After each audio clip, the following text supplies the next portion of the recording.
What's up, guys? You're welcome to your number one English tutorial show. I am Richard Don, your best coach. Today, we are continuing the series we began a while ago, and that is one of the fundamental principles of English language, personal speech. Today, we are diving into another one, and that is adjectives. Stay relaxed and enjoy the class. So, let's examine these words: foolish, stupid, intelligent, crazy, beautiful, ugly. Do these words sound familiar to you? I'm sure the answer is emphatic yes. You may also have asked yourself a question like, which part of speech do these words belong? Here is the answer to your question. All these words you have used and wondering where they belong are adjectives. They belong to this part of speech called adjective. Now, I will take you straight to the definitions of adjectives. Why do I say definitions? That is because there are more definitions to adjectives than you have ever envisaged. Let's take a look at them. Number one definition of adjectives: singularize. An adjective can be defined as a part of speech that is used to describe or provide more information about a noun or pronoun that acts as a subject in a sentence or statement. For example, she is a beautiful girl. The word beautiful is the adjective in the sentence or statement. It has added extra quality to the pronoun she. It is simply giving us more information about the subject she. In other words, she is not just a girl, but a beautiful one at that. This is why it is said that an adjective describes or provides more information to a noun or pronoun. Now, let's look at the second definition of adjectives. An adjective is a word used in qualifying or giving more attributes to a noun or pronoun. The word's qualification or attributes are slightly different from the word description. An adjective describing a noun or pronoun simply does the work of telling you more about them. It provides you with the basic information or knowledge of that individual. But in the case of an adjective qualifying, don't forget the first definition talks about adjective describing nouns or pronouns. But in the case of an adjective qualifying or giving more attributes to a noun or pronoun, it is simply projecting a clear distinction that makes that individual stands out. So that is the difference between the first and the second definition. The first definition describes adjectives describe nouns and pronouns. The second, it qualifies. Now let's take, for example, she is beautiful. The word beautiful has distinguished her from the crowd. It has extracted her from the crowd and stood out. What matters here is the quality or attribute it bears. There is difference between she is a beautiful girl and she is beautiful. The former says or tells us the class of the individual wearing the crown. Beautiful. The word beautiful, the adjective beautiful, while the latter places emphasis only on the crown, beautiful. That stands the individual out. In other words, the two sentences are not the same, even though they contain same adjectival elements. They belong to two different contexts. So those are the two definitions of adjectives we have. The first one, adjectives describing nouns and pronouns. You see the difference between that and the second definition, which is qualifying adjectives. Now let's look at the forms of adjectives. Adjectives have forms, and the forms are the degrees of comparison. So when we talk of forms of adjectives, we are simply talking about the comparison of adjectives. In other words, adjectives are compared. They have three forms of degrees of comparison, and they are: the first one, the positive or absolute comparison. It is either you call it the positive comparison or the absolute comparison. Number two, the comparative comparison, and number 3, the superlative comparison. Now let's quickly examine these 3 forms or degrees of what comparison of adjectives. The first one, the positive degree of comparison, is when adjectives are used in their original form, when they are used in their original state. For example, the story is interesting. That is an example, a sentence. This is used when there is no other when there is no other subject to be compared. That is when the positive comparison or degree of comparison is used, when there is no other subject to be compared, like in this case, the story is interesting. Number 2, degree. The comparative degree of comparison is when adjectives are used for 2 subjects performing the same action. 2 subjects performing the same action. Don't forget. Now, let's take this example. This story is more interesting than the one I read before. This story is more interesting than the one I read before. Now you can see the sentence the way it is. That this story is more interesting. The first one is this story is interesting. That is the positive. But the second one, the comparative, is saying this story is more interesting than the one I read before. Number 3, comparison, the superlative degree of comparison. This is when adjectives are used for 3 or more subjects performing the same action or having the same word quality or attribute. For example, this story is the most interesting of all the stories I have read. So you can now see we have the story is interesting, the story is more interesting, and the last one says this story is the most interesting of all the stories I have ever read. So the first one deals with just one subject. The second one, which is the comparative degree of comparison, deals with what? Two subjects, while the third one, which is the superlative degree of comparison, deals with what? 3 or more subjects. So these are the forms of adjectives, the 3 forms of adjective, or the 3 degrees of comparison of what? Adjectives. Let's move straight to the next subheading of this topic, adjectives. That is the types of what? Adjectives. The types of adjectives are divided into 4 types, and they are: 1, possessive adjectives. Just like we have in pronouns, possessive pronouns, they are also used to represent or show possession of quality or qualities of a subject or subjects. For example, her beauty is second to none. Your voice is scintillating. Her beauty is second to none. That is possession. She possesses beauty that is second to none. It is her own beauty, not yours. That makes it what? Possessive. The second, your voice is scintillating. Your voice is scintillating. Still possession. It is her voice. It is not, or it is your voice. It is not her voice. It is not his voice. That is what possession. So we have possessive adjectives. Number 2, the interrogative adjectives.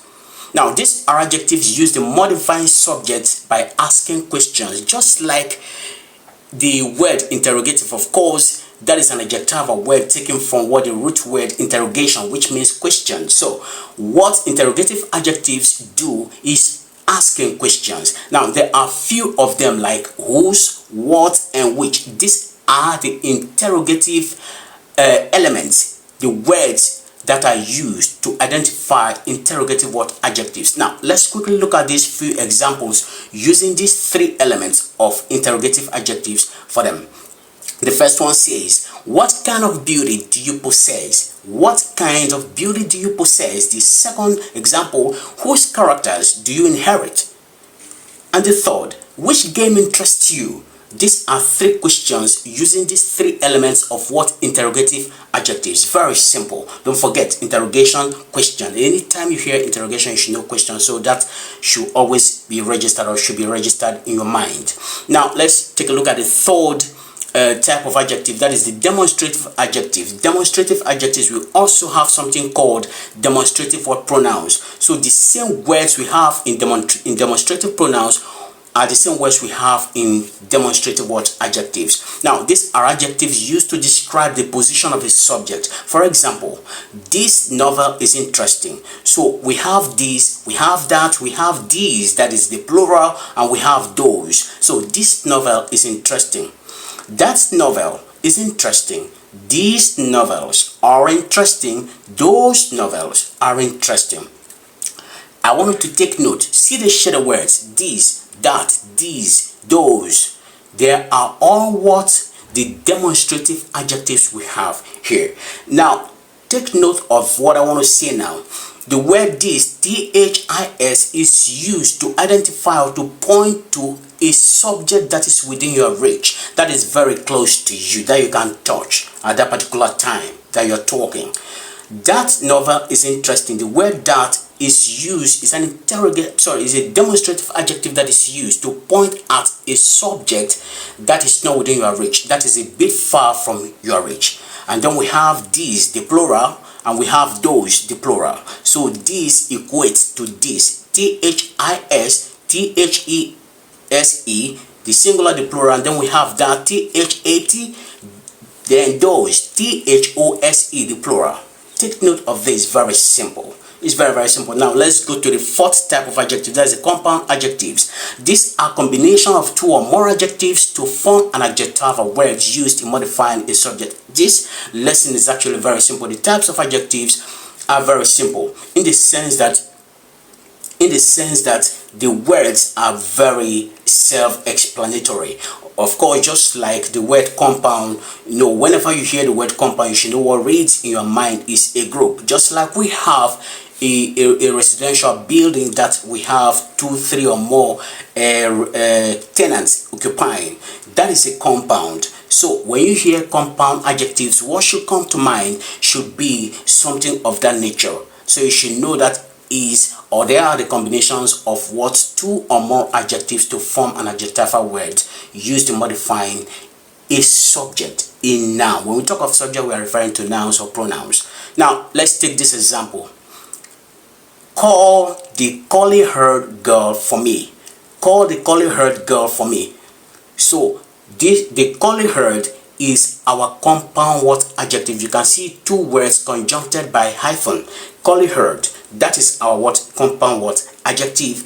The next example is the boy is always absent-minded. The boy is always absent-minded. Absent-minded is our what compound adjectives. So these are the 4 types of adjectives we have.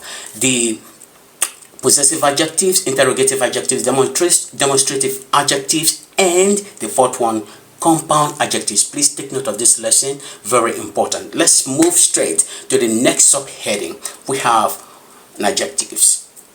How to use adjectives in sentences.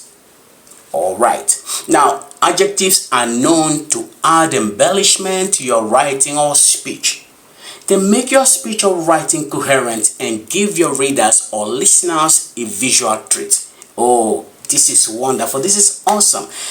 So adjectives, they add embellishment to your writing or speech, and they give your listeners or readers a visual treat, like you are taking someone to a treat.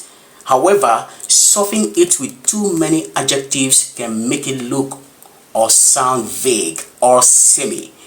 What that means is, in as much as adjectives are very good, they are excellent words and they add embellishment to your writing, they add embellishment to your speech, you have to be very careful how you use them. Don't pack so many of them in your speech or write-up, because if you do, they may end up making your write-up or your spoken English, your speech, to look vague, to look semi, to look, tautological. Therefore, understanding when, where, or how to use your adjectives is a skill you should have and mastered. So you have to master how, when, and where to use your adjectival words in your statements, in your write-up. It's very important. Now let's take a look at few ways adjectives are used. The few ways adjectives are used.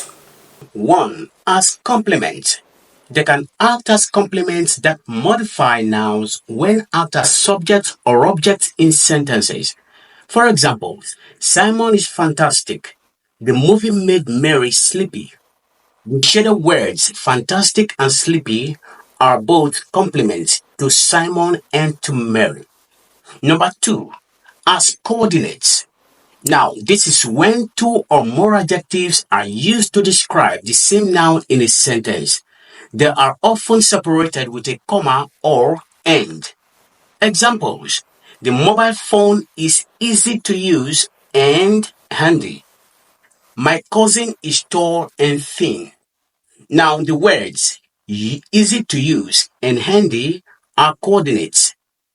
Tall and thin are also what coordinates. So these are all what coordinate words. Number three, as multifunctional, adjectives can be made to function like or take the role of nouns in a sentence and sometimes a noun when used to describe another noun. Examples: I like my English teacher. The word English is generally considered a proper noun because it represents a language. But here it is used to describe the word teacher and that makes it an adjective. Example 2. It is our duty to tend to the poor and the oppressed. Now, the words poor and oppressed are preceded by the article they, and that makes them nouns. So you can see that adjectives are very simple.